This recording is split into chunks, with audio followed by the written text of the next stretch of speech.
오늘 아침에 하나님께서 주시는 말씀은 신약성경 야고보서 5장 7절로 11절의 말씀입니다. 신약성경 야고보서 5장 7절로 11절의 말씀을 함께 보도록 하겠습니다.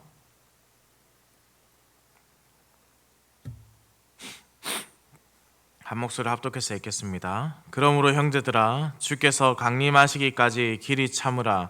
보라, 농부가 땅에서 나는 귀한 열매를 바라고 길이 참아 이른 비와 늦은 비를 기다리나니, 너희도 길이 참고 마음을 굳건하게 하라. 주의 강림이 가까우니라. 형제들아, 서로 원망하지 말라. 그리하여야 심판을 면하리라. 보라, 심판주가 문 앞에 서 계시니라. 형제들아, 주의 이름으로 말한 선지자들을 고난과 오래 참음의 본으로 삼으라. 보라, 인내하는 자를 우리가 복되다 하나니, 너희가 욥의 인내를 들었고 주께서 주신 결말을 보았거니와 주는 가장 자비하시고 긍휼히 여기시는 이시니라. 아멘.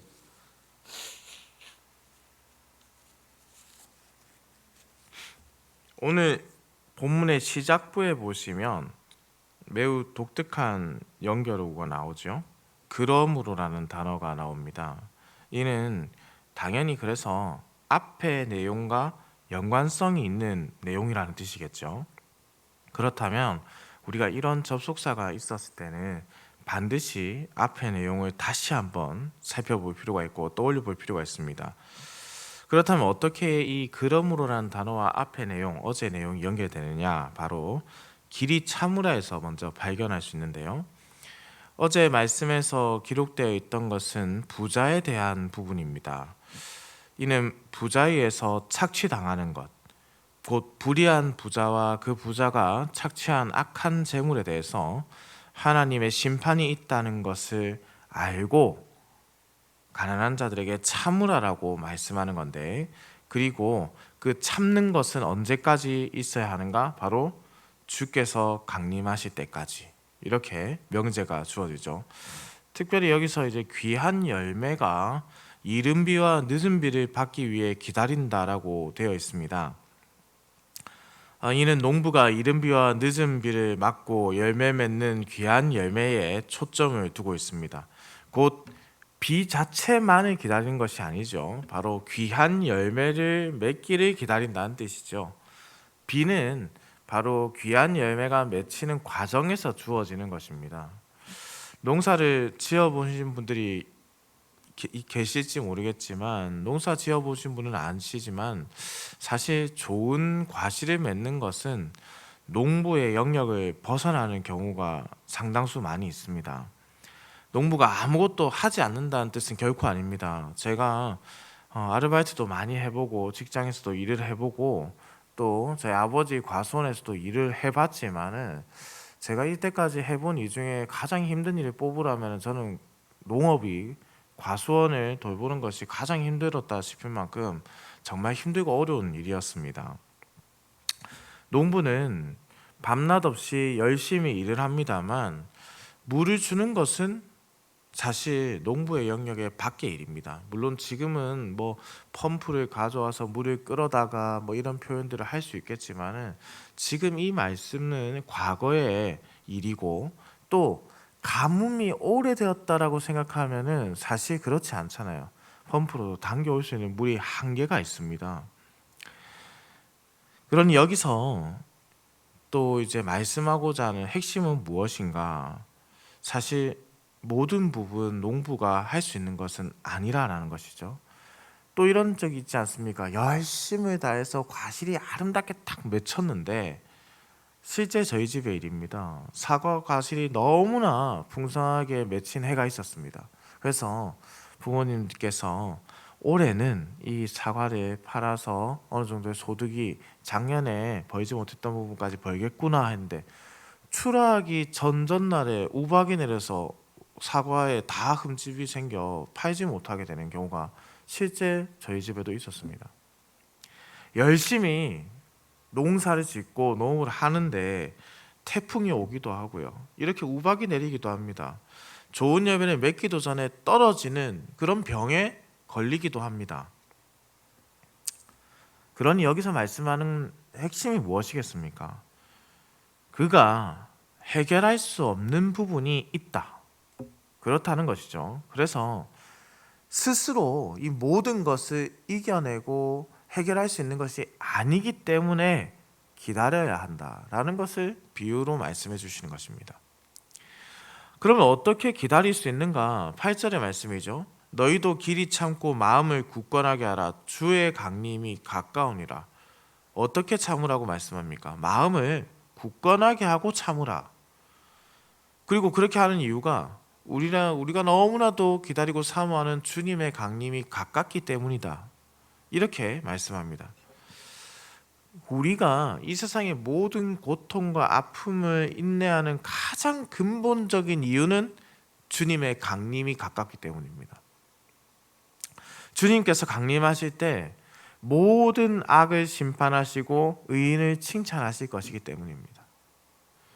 결국 불의하게 부를 축적한 부자는 심판을 받게 되는 것이고 그로 인해 고통을 당한 가난한 자들은 위로를 받게 되는 겁니다. 이는 사실 모든 삶의 원리에도 동일합니다. 어제 말씀에서 그리고 이번 주 말씀에서 계속 강조하는 것은 무엇입니까? 악인이 의인을 핍박하고 고통을 준다는 겁니다. 그러면 이 악인들의 고통과 핍박을 받는 의인은 어떻게 이를 감당해야 된다고 말씀을 드렸습니까? 대항해야 합니까? 같이 싸워야 합니까? 어떻게든 말로 흠집을 잡으려는 사람들과 똑같이 말로 다투고 싸워야 합니까? 그렇지 않다고 했잖아요. 악인은 의인을 공격하게 되어 있습니다. 그것이 악한 사람의 본성입니다. 그 악한 사람의 본성은 주께서 변화시켜 주지 않으면 바뀌는 것이 아닙니다. 그러면 어떻게 하느냐? 어떻게 대항한다고 말씀합니까? 하나님께 기도함으로 의로운 자는 대항하는 겁니다. 하나님께서 심판을 악인들에게는 하시는 겁니다. 그들과 똑같이 싸울 필요가 없습니다. 그러면 악을 악으로밖에 갚지 않는 것입니다. 악을 선으로 이겨야죠. 언젠가 그 악인이 얼마나 부끄럽겠습니까? 하나님 앞에서 그렇게 심판받을 때 얼마나 부끄럽겠냐는 뜻입니다. 9절 말씀을 함께 한번 볼까요? 형제들아 서로 원망하지 말라. 그리하여 심판을 면하리라. 보라 심판주가 문 밖에 서 계시니라. 여기서 이 서로가 도대체 누구를 의미하는지에 대해서는 좀 의견이 좀 분분합니다. 헬라어석으로 봤을 때는 두 가지 다 가능하기 때문입니다. 왜냐하면 먼저는 부자와 가난한 자들을 뜻하는 서로가 될 수도 있습니다. 그리고 가난하고 가난한 자 서로 간에 원망을 하는 상황이 발생할 수도 있다라는 것이죠. 당연히 부자를 향한 가난한 자의 원망이 가득할 수 있습니다. 여기서 이 부자라고 하는 것은 그냥 단순히 부를 축적한 사람을 의미하는 것이 아닙니다. 불의하게 부를 축적한 자들을 의미하는 겁니다. 불의하게 부를 축적하고 핍박하는 자들이 있습니다. 그러나 원망의 대상으로 그들을 삼는다고 하더라도 죄송한 말씀이지만 가난한 자들의 인생이 변화되지는 않습니다. 가난한 자들이 원망한다고 해서 그 불의한 부자들이 그것을 새겨 듣지도 않습니다. 그 원망하는 시간 동안 자신의 영혼과 삶이 더욱 피폐해질 뿐이라는 뜻입니다. 그러니 원망이 아니라 인내가 필요하다는 것이죠. 우리의 직장 상사 중에 불의한 직장 상사들이 있습니다. 그 사람은 원망한다고 해서 그 사람이 바뀌겠습니까? 살아온 시간이 있는데요. 우리 주변에 악한 사람들이 있습니다. 그런 사람들을 원망한다고 해서 그 사람이 바뀝니까? 바뀌지 않아요. 안 바뀝니다. 오히려 그 사람들을 원망하는 순간 내 영혼만 피폐해질 뿐이라는 뜻입니다. 우리가 먼저 마음이 상하고 아프고 힘든 시간을 갖는 거죠. 그 사람은 아무 상관도 안 하고 있는데요. 말씀이 증언하고 있지 않습니까?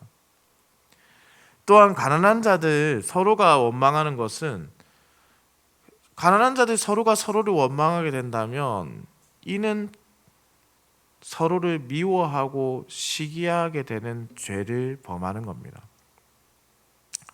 그렇기 때문에 하나님의 심판을 받을 수밖에 없는 그런 길로 걸어가게 된다는 것이죠.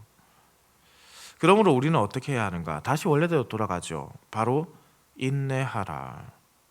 11절 말씀을 함께 보겠습니다. 보라, 인내하는 자를 우리가 복되다 하나니 너희가 욥의 인내를 들었고 주께서 주신 결말을 보았거니와 주는 가장 자비하시고 긍휼히 여기시는 이시니라.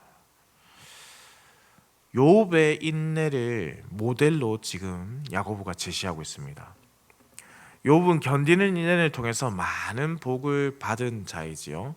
우리는 욥의 이야기를 잘 알고 있습니다. 그래서 이 독자들은 욥의 경우를 통해서 인내하고 견디며 참는 자들의 결론을 주의 강림으로 의로운 재판이 이루어질 것을 확신하며 바라며 소망하는 것을 알 수 있죠. 이는 가장 비참한 인생을 살았던 욥을 통해서 고난 중에서도 충분한 동기부여가 된다는 뜻입니다. 사랑하는 성도들, 욥은요,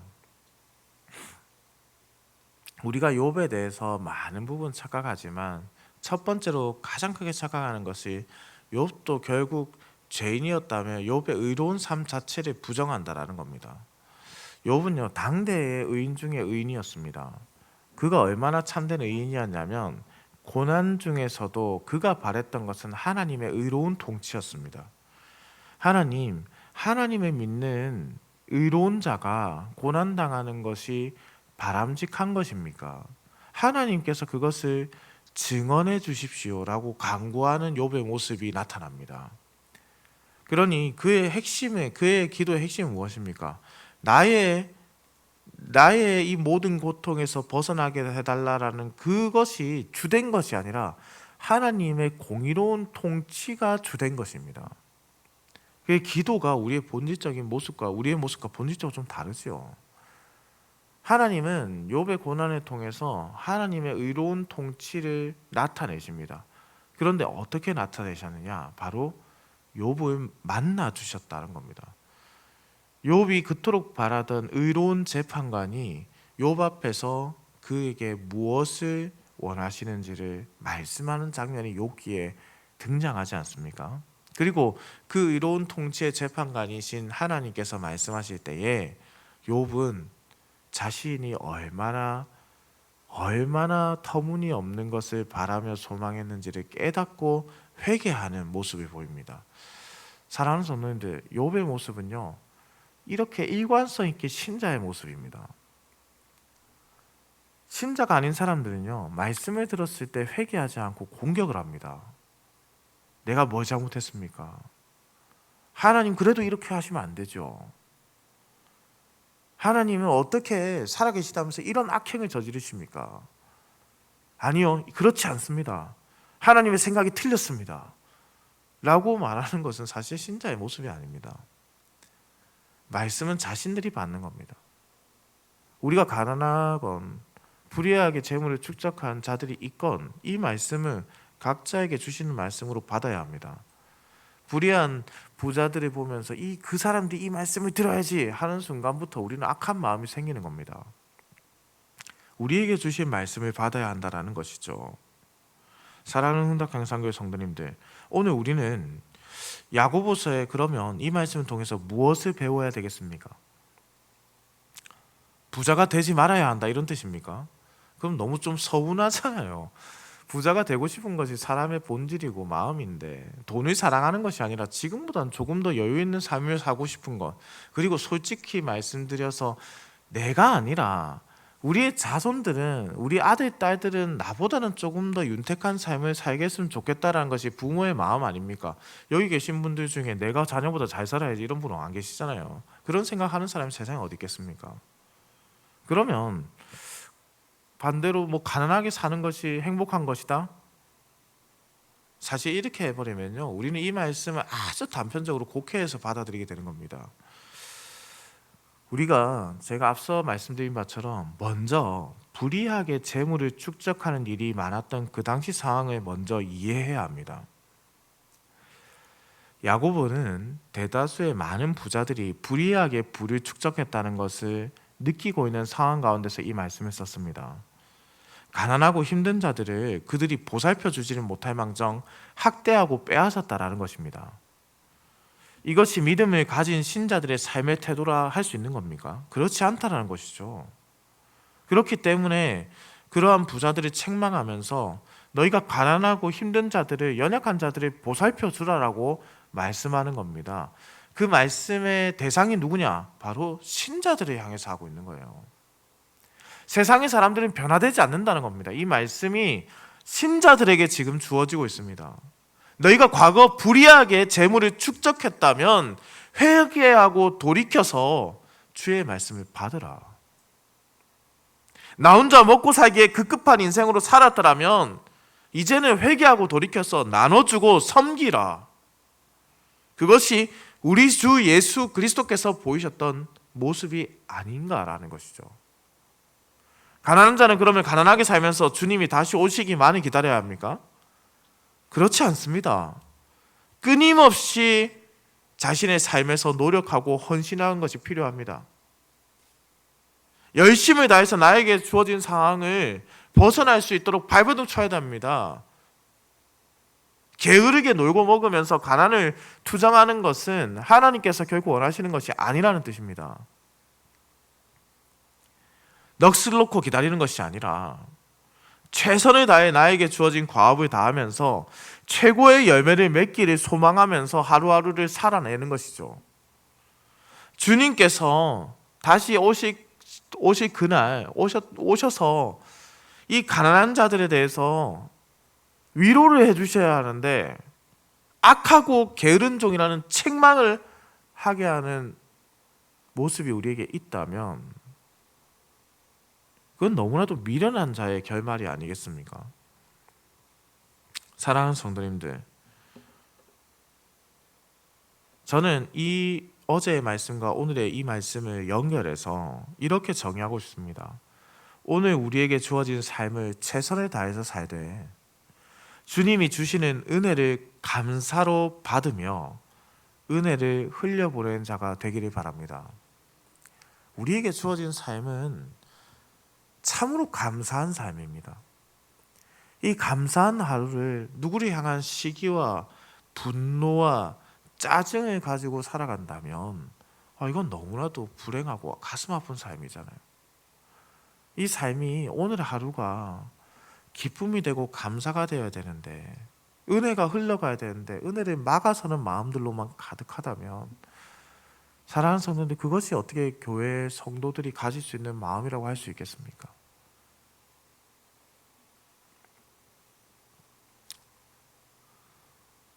우리가 서로를 사랑하고 책망하지 아니하며 위로하는 공동체, 어쩌면 그것이 올해 우리가 주제표로 삼았던 격려하고 붙들어주며 오래 참는 공동체, 그 모습이 아니겠습니까?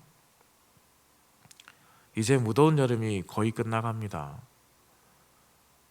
풍성한 추수의 계절이 다가오지요. 이번 가을엔 우리가 우리의 창고를 채우는 것에 급급한 계절이 아니라 나눠주는 풍성한 은혜의 계절이 되기를 소망합니다. 가을뿐만 아니라 우리는 연말에는 또 연말 보너스 상여금이란 것도 받죠.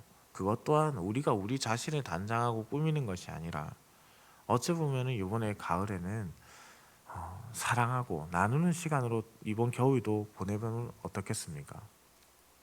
그리고 우리가 간절히 기다리기를 소망합니다. 무엇을?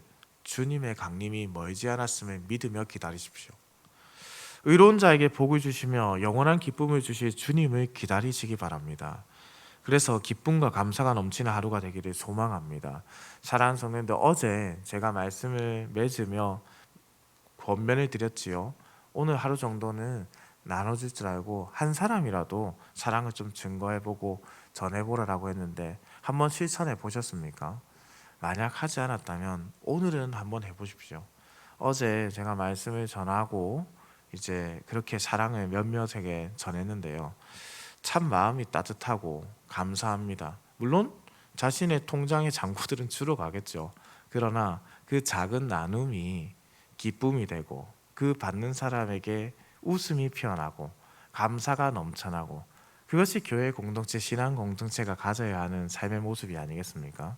오늘 우리에게 주어진 것을 삶에서 어떻게든 붙잡고 쥐어잡고 놓지 않으려고 그렇게 살아가는 하루가 아니라 가족과 또 우리 주변의 사람들과 아름다운 공동체의 우리 성도들과 함께 아름다운 삶을 영위하면서 풍성하게 누리면서 이 은혜를 흘려보내시기를 우리 주님의 이름으로 축원합니다.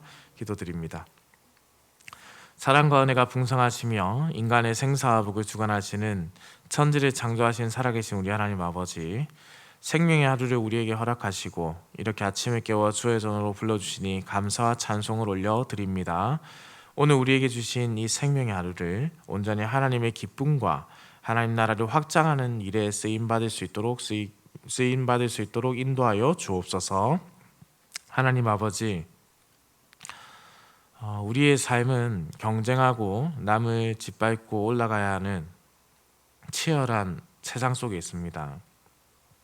그러나 하나님의 말씀은 환경과 상황에 영향을 받지 않는 살아있는 말씀인 줄을 믿습니다. 각자의 삶의 상황과 영역이 다르다고는 하지만 주님의 말씀을 받는 우리의 자세는 동일하게 하여 주셔서 오늘 우리에게 주신 이 생명의 말씀을 잘 적용할 수 있도록 인도하여 주옵소서. 하나님 아버지, 빼앗기고 착취당하여 가지지 못한 자들의 모습이 우리와도 같습니다. 그러나 거기서 멈춰있게 하지 마시고 시기와 질투와 분노로만 가득한 인생으로 살아가지 않게 하시고 주님의 강림을 기다리며 역전될 상황을 맞이할 자들이 되게 하여 주옵소서. 주님께 간구하고 주님의 은혜를 구하는 자, 이 마음이 가난한 자들의 긍휼히 여기셔서 의에 줄인 자들에게 성령의 담비를 내려 주시옵소서. 오늘도 운전하는 모든 성도들의 운전대를 붙잡으시며 주께서 모든 성도들의 가정과 생업을 지키셔서 들어가거나 나가거나 주의 복을 누리는 하루가 되게 하여 주옵소서. 감사드립니다. 살아계신 우리 주 예수 그리스도의 이름으로 기도드립니다. 아멘.